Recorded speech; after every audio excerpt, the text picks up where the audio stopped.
don't really have much to say. We had a good practice. It was nice to see the sun.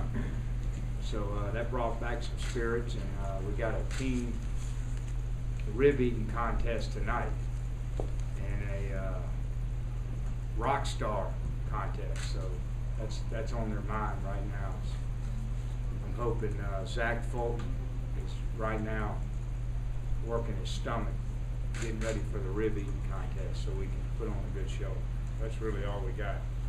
But that's part of it too, Coach, for the guys to come down here and get some work in, also have a little bit of fun as well, isn't it? Yeah, and you know, it's really you have to have a pretty good combination of relaxing and having fun, but also keeping your focus on the game. You know, I mentioned yesterday, I don't want them to walk around. You know, you say keep your focus on the game. That's all they think about, because they don't do that during the season anyway. But it's important to learn how to manage all the events to where it's not so distracting you lose sight of why you're here. Coach, what does it mean to you personally in your first year to be able to lead this group to a postseason bowl game? Well, it means a lot when you were 2-6. You know, I hope we don't ever have a time where we don't reach this point, and certainly as the years go on, we want to keep improving our positioning in the bowl lineup. But I think it's a great accomplishment for this team for what they did in November, and they've earned it, and hopefully they'll go out and put on a good show for the fans. Derek, you said yesterday that maybe Tyler was a little off early, then came around. How is he? He's doing good. You know, you can't deny that the cold weather doesn't affect you in some way. I mean, you're just not as, your muscles aren't as loose, running, throwing, catching, but also hitting and running. I mean, when it's really cold, I think it's something you got to keep practicing in and playing in to get used to it.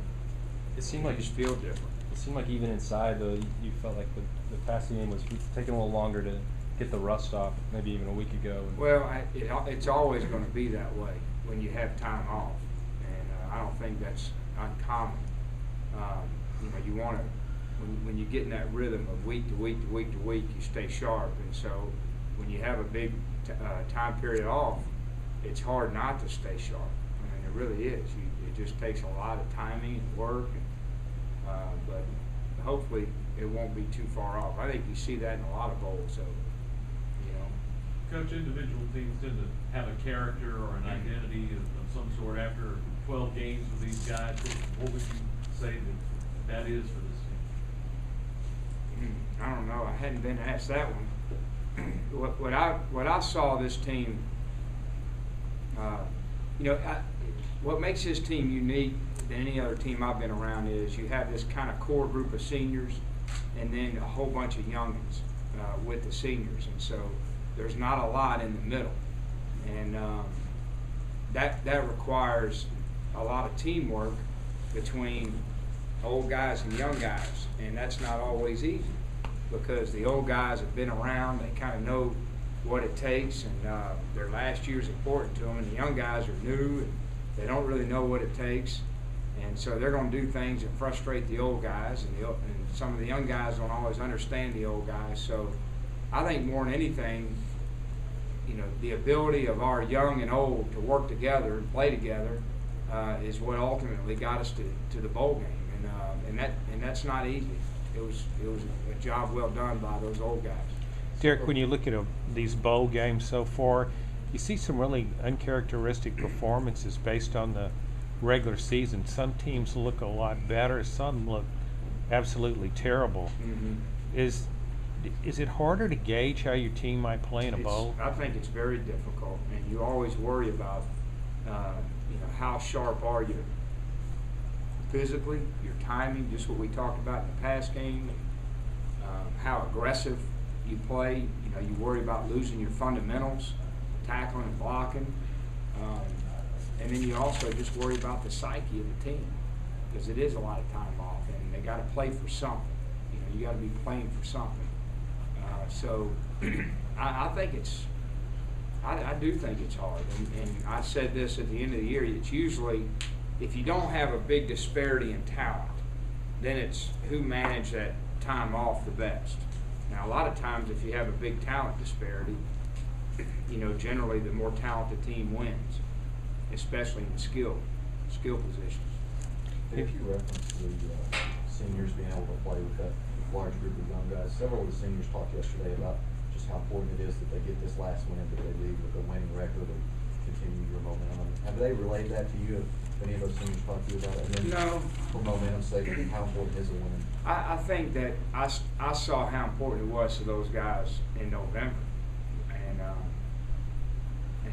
just the way they played and competed and approached every day. You knew it was important that they leave out of here on a good note, and they understand that we really haven't done anything yet.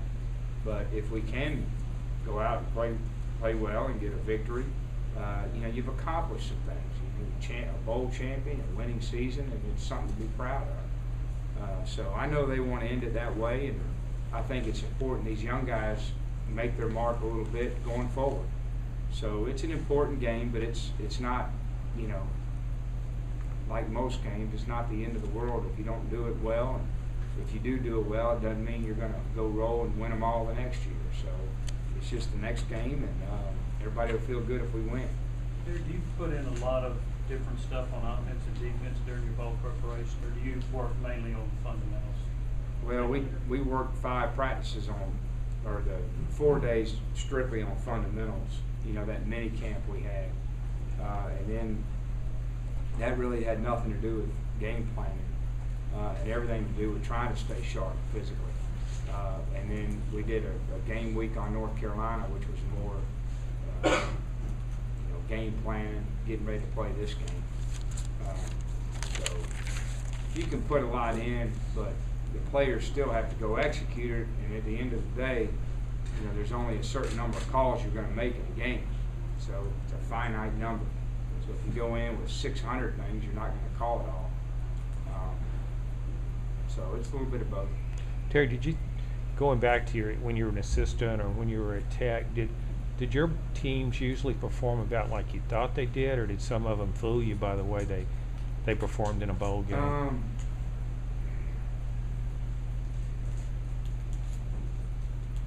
I think for the most part, the teams performed the way we hoped them to perform, and we didn't win them. We lost 2 at LSU out of 5, and the 2 we lost, one of them, we played a ridiculously talented Texas team, but we played really well. We just didn't have enough. And then we lost to Iowa on the last play of the game, a Big Ben play, which we kind of, both of those teams were kind of our young teams. And but the older veteran teams, we performed pretty well in the bowl game, and then we won the bowl game to Tech. So I think for the most part, I guess here's the point, John. We never left the game feeling like we prepared the wrong way, and I'm still staying true to the plan that I've been involved in with some tinkering, and I feel like it gets them ready, but it doesn't guarantee them to win. And, we'll see how it plays out on Thursday. Coach, what about having Jansen back, and how has he returned to the flow? He's been great, and he's just one of those unique guys that doesn't miss a beat when he's gone. He's a special athlete. He pick things up quickly, and we notice him in practice, and he's happy to be back. Having Eric and Jansen back with the Carolina attack, pretty good timing to have. Well, yeah, we need as much as we can back there because they can throw it really well. What's hard about these guys is they just do a great job of formation in you, shifting motion, popping guys free. So it's going to be a challenge, and plus they're big. They're really big. I mean, their offensive lines, their backs, their receivers, they're just a big squad. So we're going to have our work cut out for us. We can't afford to lose anybody. Derek, along those lines, do you think, back to Marsalis moving to corner, and going through, from August maybe to where he was at the end? I know he had some injuries in the middle, but 11 tackles against Kentucky and all those PBUs, the progression he made this year. Yeah, he's done a phenomenal job. Imagine if we didn't move him. We'd be in a real bind here because we went, we had to deal with Art, Eric, It's kind of been up and down. He's really been our steady hand at corner until we moved Prentice, who also is giving us a little stability there too. I know you always say that you're not surprised by the ways that those things turn out because you expected the best to happen when you do it. But did you think he'd be a starting corner for you in August? I kind of hoped he would, because if he is, it means we're really in dire need of corners. But I suspected he might grow into that role, knowing what we had there, and that's what happened. So we made that move. Really, I made the move not thinking he was going to be a backup, thinking we were really going to need him, because we just weren't comfortable with what we had back there. Derek, go ahead, Ed. You talked a lot about the seniors and how they've kind of held things there. What is Gerald Jones kind of his role been in all this? Well, He's kind of brought he's this in. he's obviously been very dependable in making plays on third down, keeping the drives alive. He's done some great things for us in the game, and I think he's helped those young guys, those young wideouts. He and Denarius, and they needed it. I mean, they needed it. I'm glad these guys, Justin and DeRick and Matt, are able to have a year with Gerald and Denarius, because I think it helps him come along. You see every week he comes out and he basically gathers enough of us around him as we do with you and stuff like that. Have you ever had a player with a personality kind of like that, like as loquacious as he is? No, he's got his opinions, and he's not afraid to share them, which is fine. But he's been good this year. He really has, and he's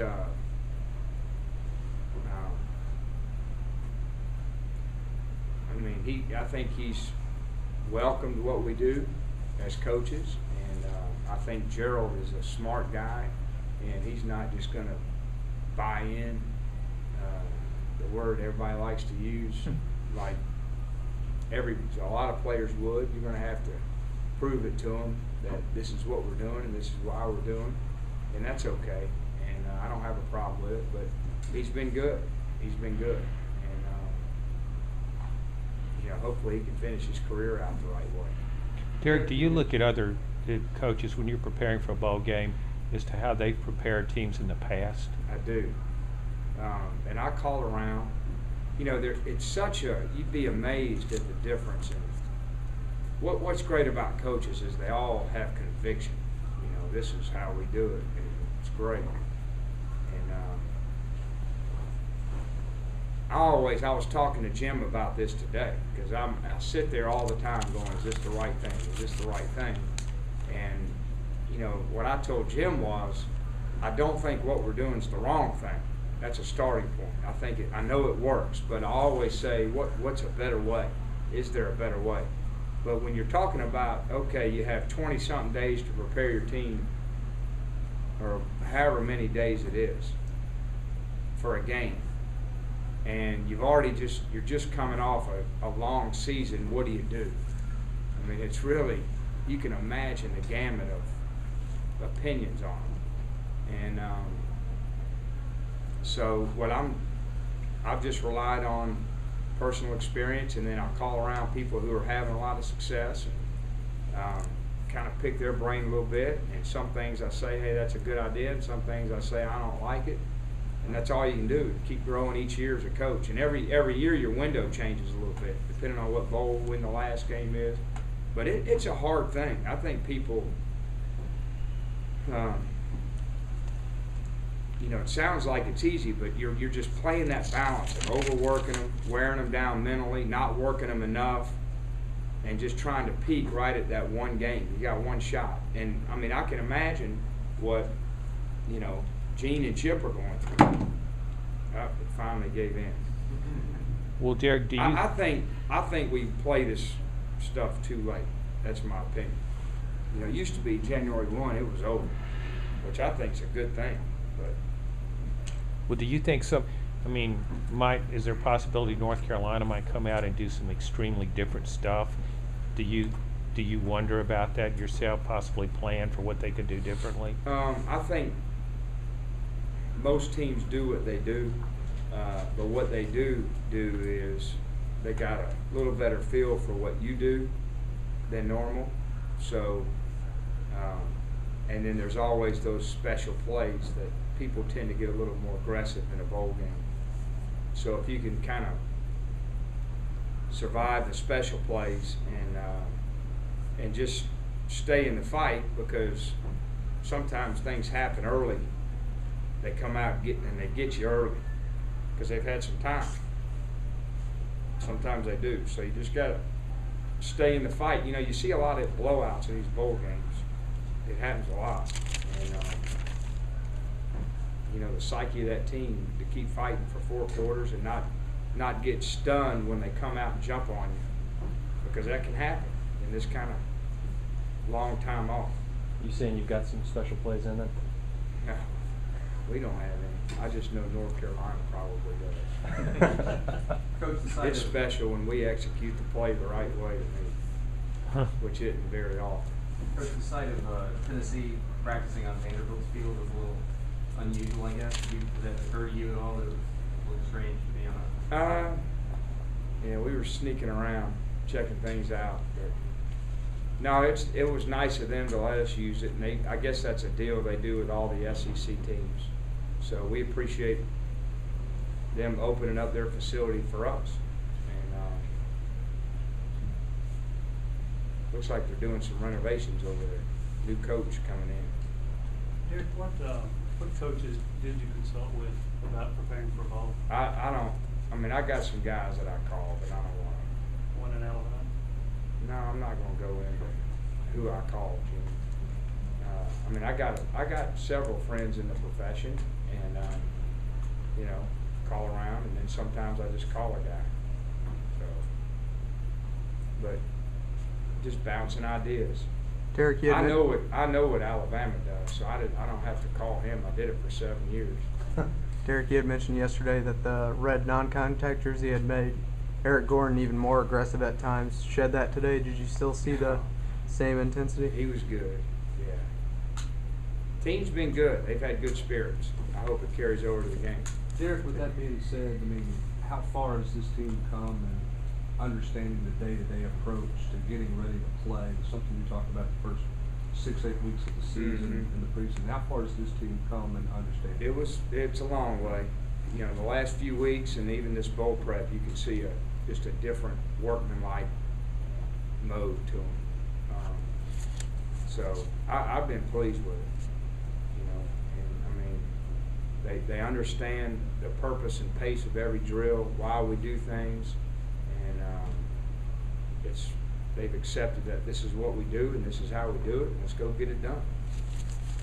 Peter Voorhees, has he, I mean, you guys had suspended him for the last game. Who? Montori, Oh. has he responded in any way that you wanted him to during this? Yeah, he's doing good.